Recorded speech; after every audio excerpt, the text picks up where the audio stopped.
Thanks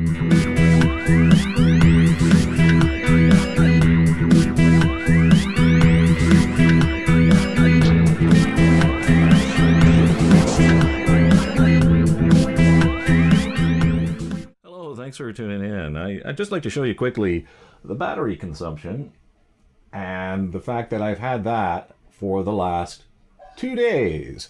So as soon as I finished the battery replacement, I charged it and I babied it, and it ran over 2 days now. So it's just at 19%. And as you may or may not know, one should not let a lithium battery like that drain below, if you can help it, below 20%, because once you get it too low, it can damage the battery, and it doesn't have the life cycle that it would ordinarily have.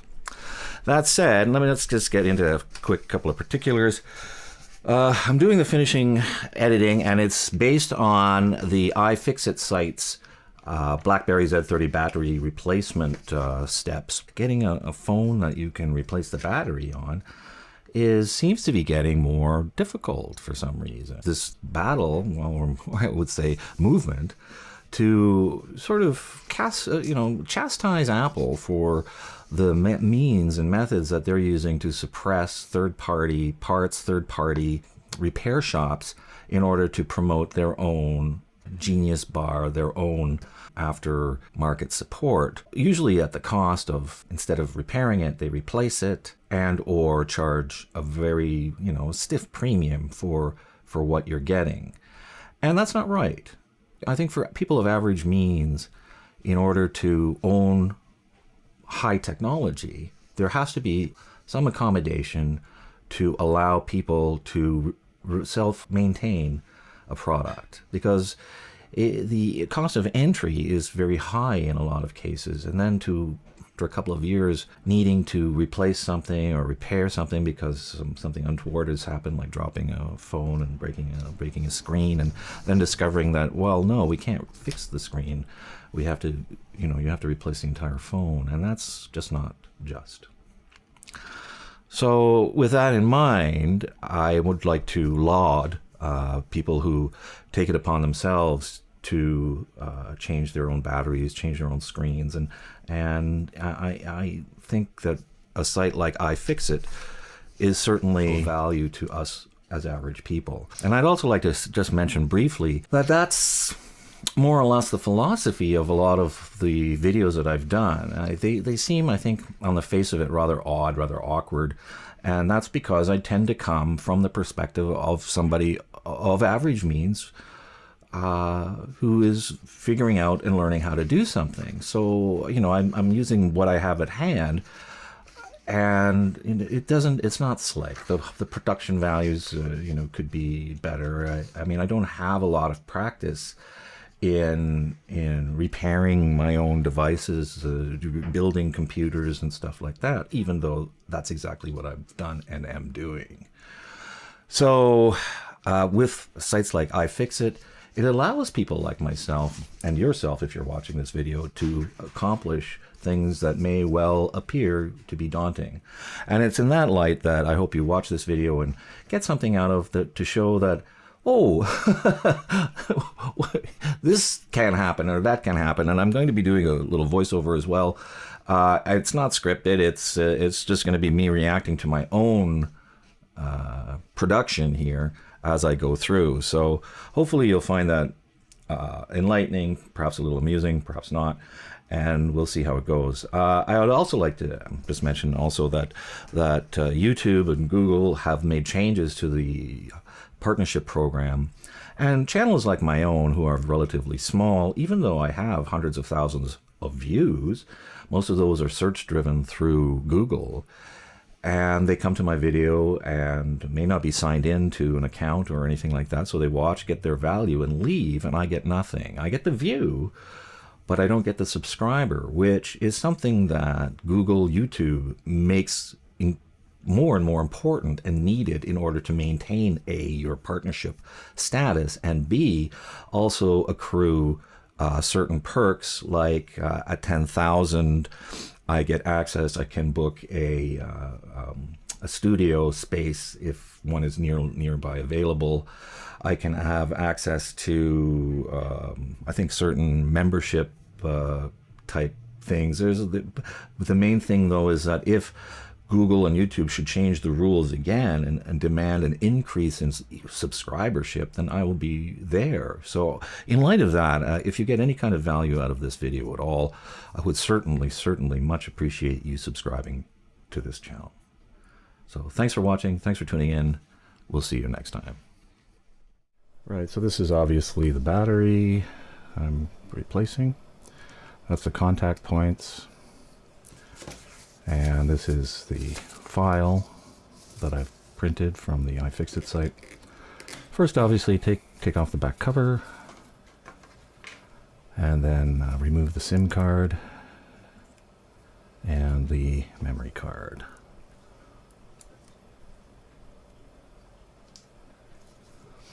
Now, zoom in a little bit, and we're going to locate and unscrew the 10 T5 screws that are around the back cover. This is nominally step 3 from the site.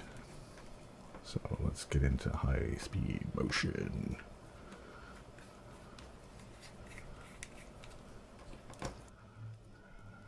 There we go, get those screws.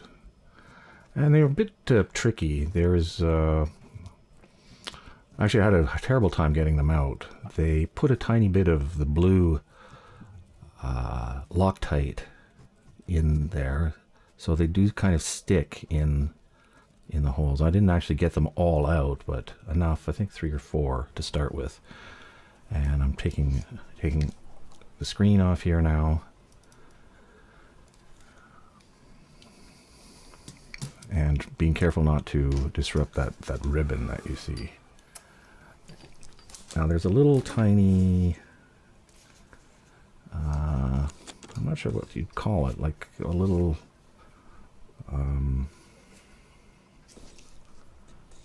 clip, I suppose. You have to lift that clip up.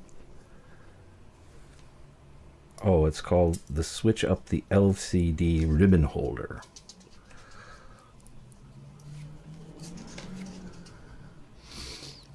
And I tried to use the tweezers here, but I couldn't get a good grip, and of course I didn't want to scratch it, and I just ended up just sort of pulling it gently-ish.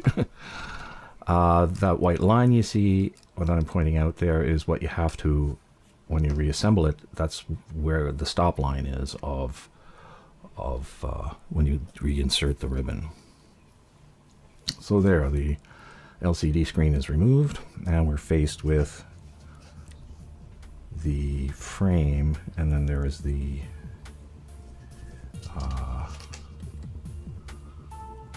main board that these other contacts are clipped into. And if you're not familiar with it, it's basically, as you see there, you just sort of unclip them. They're pressure fitted, they snap in and out, so not really too much of a problem at this stage.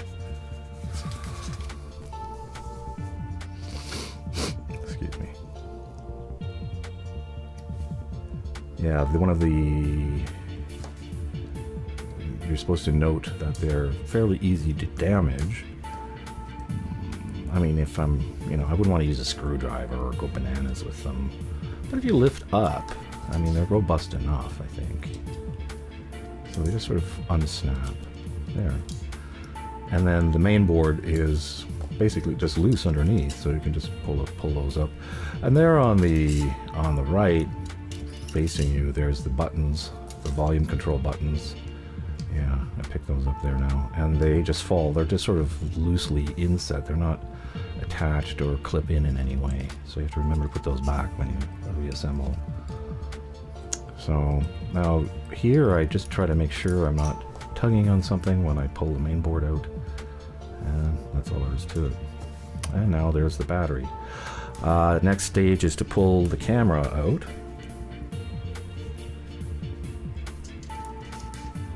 And once you sort of loosen it a little bit, you can pull it out with your hand. So,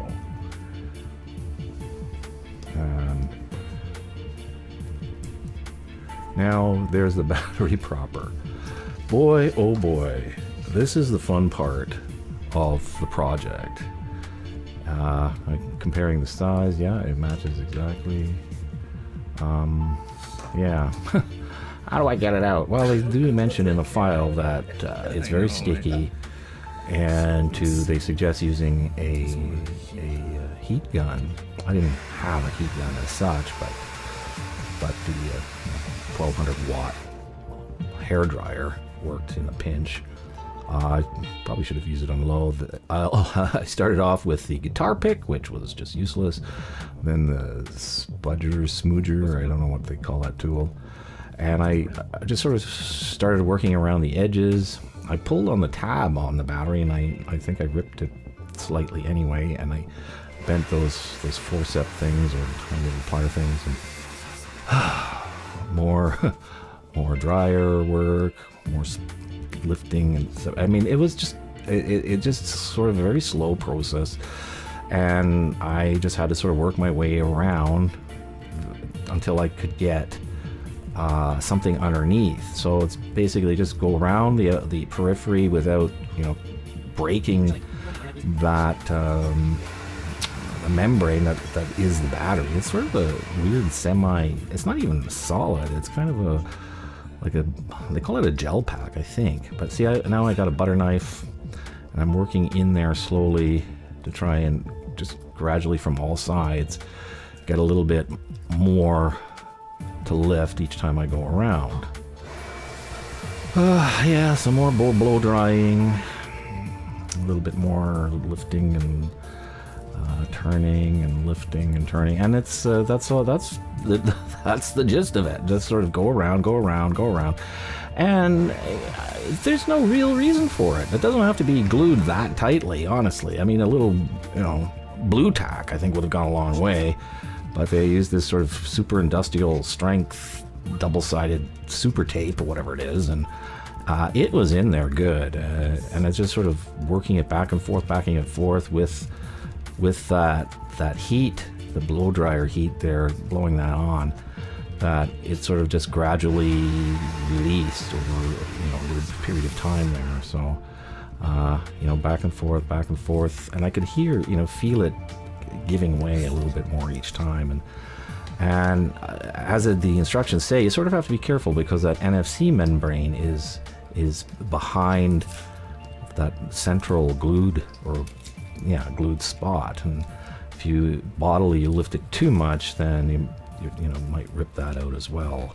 So I'm trying to be careful here, and I was concerned about the deformation of the battery too, and I was like, geez, am I wrecking it now? But I mean, you gotta get desperate, and I tried not to twist it over too much so that it would actually break, and then finally there, it released.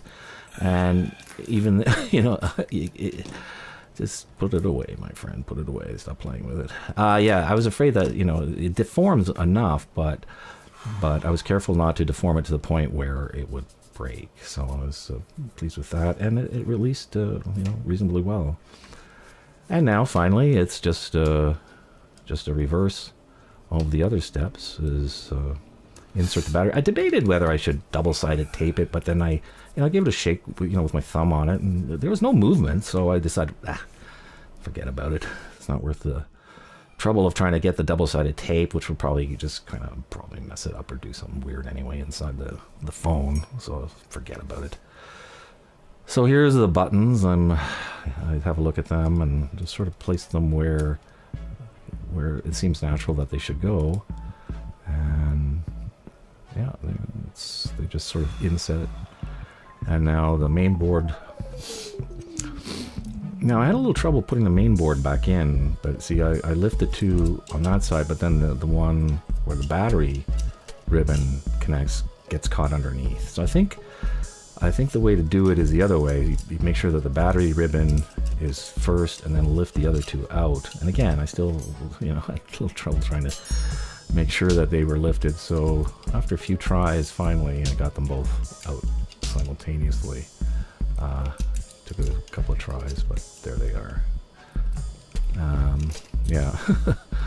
And geez, that's painful to watch. But there, it works. I'm also, if you notice, I have a camera on my forehead there, but unfortunately the angle of the camera on my forehead just showed the upper area of the workplace. So just a nice shot of my tools, and that's it.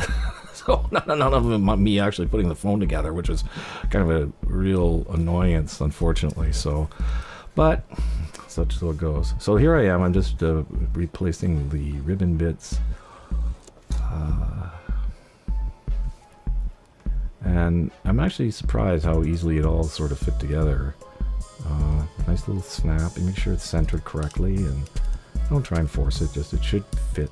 Yeah, see, it just snaps easily in, but you should feel it pop in, because if it doesn't, then it won't, obviously it's not going to work right. So there. And don't forget to put the camera back in. Don't leave that lying out, because I was wondering whether I should give it a wipe, but I mean, and I looked inside and it was very clean in there. So I don't really use the phone camera much anyway. So I just decided just to leave it as is, and instead of risk smudging it with some grease or something or other. So I put the camera back in, and that's it. So now we put the back on, and we're getting close to, the back. Forgot the screen. And there's that white line again. And I tried different ways, like I tried with the gripping it with the tweezers, but eventually it was just sort of have it flat there and lined up,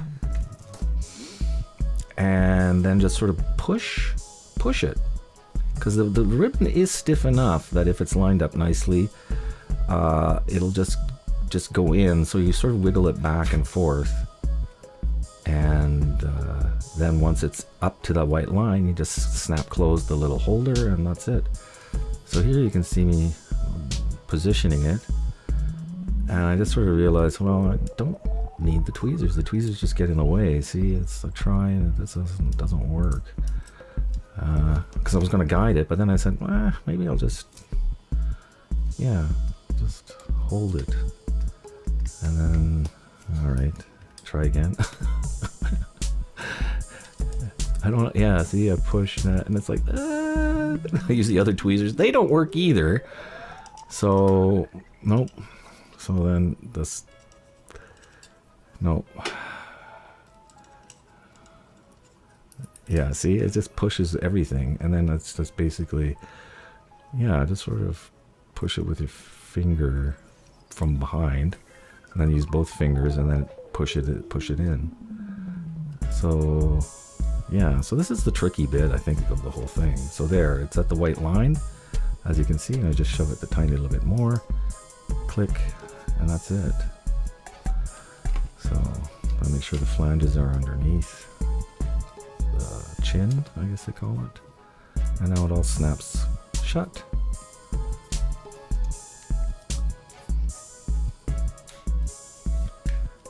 And finally, let's get some tiny little screw action.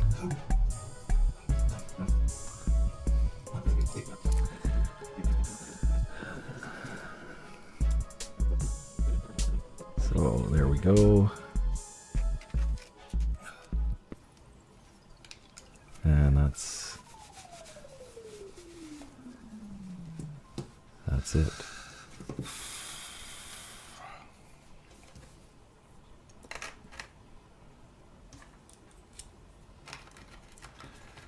Okay, that's it.